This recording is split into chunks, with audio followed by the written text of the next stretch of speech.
So I have over here a stack of some of my favorite books and writers and authors. I could probably talk at length about every one of these and how they've impacted my life. But I will say this stack is all female authors, and their writing truly unlocked either play or courage or even like refinement in my own writing practice. And then, of course, play and courage and empathy in my own life. So I'm going to see how quickly I can go through these. But the first book is one I'm actually reading right now. It's called The Empathy Exams by Leslie Jamison. Leslie has several books that I've loved, but I am really interested in the subject of empathy in my own writing. And also, Leslie's prose is so sharp and so concise and poignant and to the point, and yet still soft and immersive.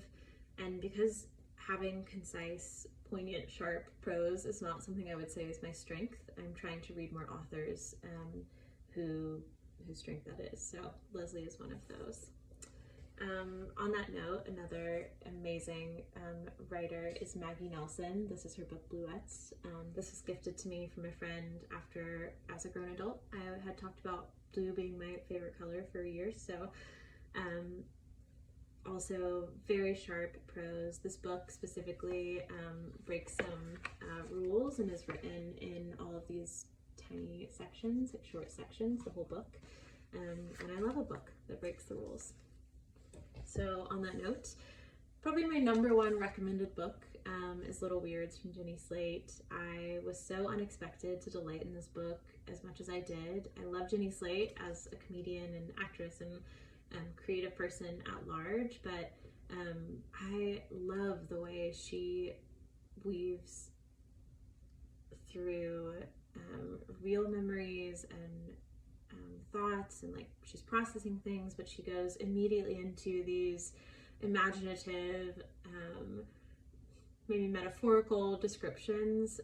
I've never read somebody who put their inner life on the page in such a relatable way, and also just hilarious. There's so many funny parts. There are parts that made me cry. One of my favorite books of all time. All My Puny Sorrows by Miriam Toews. You may know her also from Women Talking, which was turned into a movie.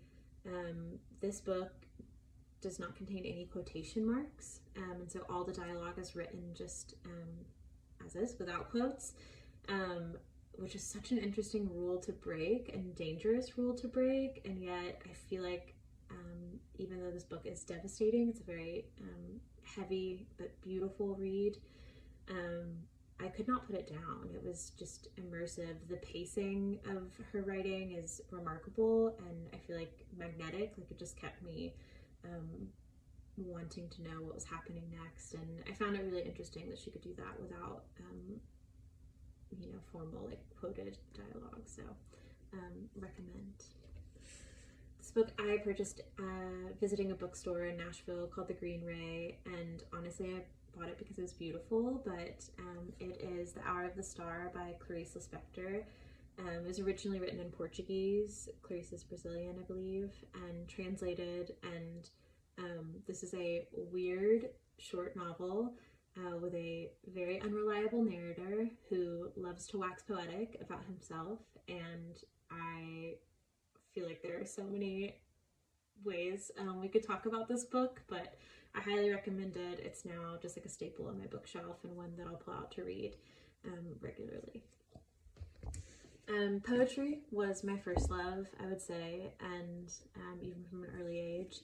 And Mary Oliver, as many of you will know, is just one of the most remarkable poets of our time. I feel like when I'm feeling uninspired or stuck in life or writing, I can pull out this book, turn to a poem, and she just invites curiosity and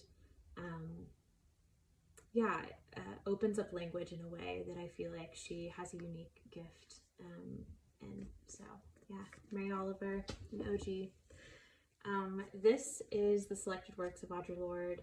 A specific version was edited by Roxane Gay, who's another one of my favorite writers and authors. She's a memoir that really changed my life. But Audre Lorde is both her poems and the essays contained in this book were life-changing. I feel like she was known to cover really difficult or taboo subject matter, but give it voice in a way that had roots and power, and one of the greatest writers to grace this planet. So Audre Lorde. And then we have Hold Still by Sally Mann. I am a photographer by trade and picked this book up because Sally Mann is one of the best photographers of our time as well. And she just blew me away with her writing. I did not expect this memoir to be as robust and evocative as it was. And it is some of the best writing I've read in my life. It also got me really interested in the genre of memoir and kind of started this addiction that still hasn't run out. So I'd say her writing is just as stunning and striking as her photographs are. So yeah, Sally Mann, Hold Still. Crying in H Mart is a book that I think a lot of people will also be familiar with, but I feel like with her themes of belonging and family and almost a coming of age in a time that I was coming of age, not in puberty, but in adulthood, and trying to make sense of what it's like to grow up in this day and age with all of the other components of family, identity, just love intertwined. This is such a moving memoir. It's so beautifully written. I feel like she writes in a way that really brings you into the space, into the moment where her experiences are happening. And yeah, couldn't recommend it enough. And then last but not least, Bodywork by Melissa Febos is my favorite book on writing.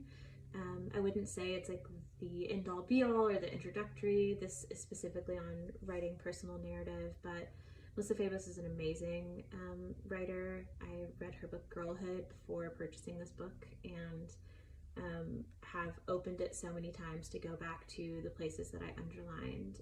She talks about writing about difficult subjects, taboo subjects, and then she also just talks about unlocking your personal narrative in a way that is fully permissive on the page. And yeah, even my review doesn't do it justice. I would just say definitely if you're someone who is writing memoir or fiction or honestly anything, essays, I would recommend reading this book because it really changed some things for me. So that's all. It's not all of my books, but it's all for this list. And I would just encourage you, if you're trying to improve your own writing in any certain direction, a great place to start is to read authors who inspire that in you and who maybe are already considered masters in that way.